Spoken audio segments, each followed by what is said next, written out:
All right, hello. My name is Nathan. This is the video reflection for episode 2, Attack of the Clones. I have to say, among the Star Wars movies that I've seen, and I've seen everyone except for Solo and a couple of the other spin-offs, this one's probably my least favorite. Just from a writing perspective, the whole I don't like sand thing, whatever. From just kind of a philosophy and politics perspective, there were two things about Attack of the Clones that really stuck out to me that I want to kind of dive into and kind of explore my thoughts on, and then I'll get to some more minor things if I have time for it. The first thing that really poked out to me was actually kind of just a throwaway thing that I think George Lucas and company just threw in for a laugh, but it kind of exposed something to me about Obi-Wan Kenobi and the Jedi that made me kind of wonder a lot of things, and that was the scene in the club where they're hunting down the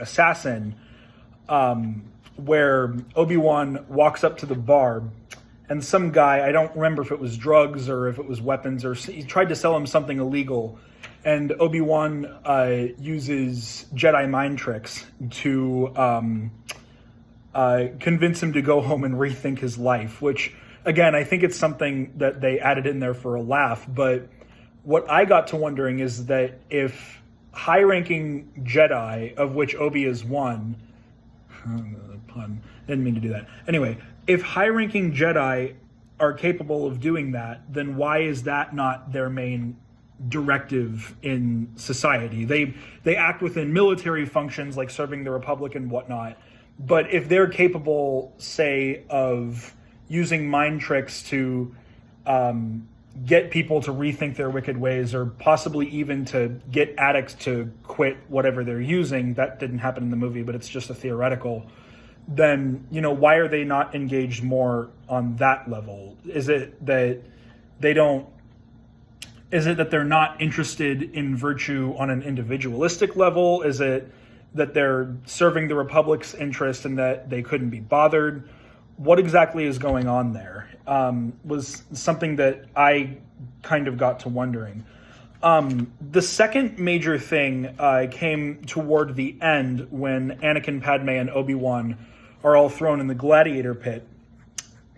The thing that really stuck out to me is that when all of this was going on, Jango and Boba Fett were still present, watching everything go down, even when the rest of the Jedi showed up with their army of clones to save Obi-Wan, Padme, and Anakin. And what I'm wondering from Jango Fett's perspective is that, and I could be remembering this wrong, but it didn't seem that Count Dooku or the head honchos of the Trade Federation or any of the other leadership people of the Separatists, it didn't seem like they were doing anything to compel him to stay. They weren't holding a gun to anyone's head or anything. So what I'm wondering is, why exactly did Jango Fett not just take Boba and leave? Because by the looks of it, I do think that they have their own ship, because they were fleeing the planet where the clone production was happening when Obi-Wan found out who Jango Fett was. So I was perplexed as to why, as a father, Jango Fett wouldn't just take Boba and run with him. And kind of what I'm wondering is if Jango Fett considers his responsibilities as a bounty hunter and that kind of person of who he is, if that takes precedence over who he is as a father to his son. And if that's the case, is that just him being a jerk? Like, is that an active decision that he's making? Did the Republic make him that way? Did his own life experiences shape any of that up? I haven't seen any of the Book of Boba Fett, by the way, so, I mean, maybe they clear some of that up in there. I have no idea, but that is kind of an ethical thing that had me perplexed, is that Boba Fett seems to place his responsibilities as a father underneath the responsibilities that he has to serving Count Dooku, the Trade Federation, and the Separatists at large. And I'm kind of wondering why exactly that is, whether that was an active decision that he was making, or whether that was something more subconscious that was happening.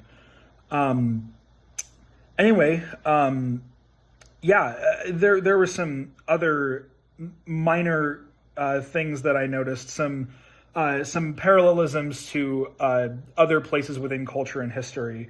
For example, the diner that Obi-Wan has a friend at in Coruscant is like very clearly like a 50s American diner. So it's like, kind of Americanizing what is within this galaxy, the seat of democracy. I wouldn't really expect anything less.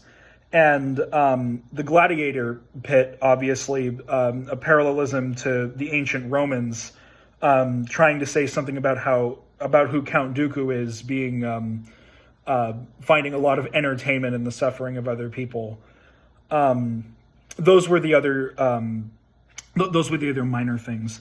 Anyway, that was Attack of the Clones. I haven't got to episode 3 yet, but I'm interested to see where that goes.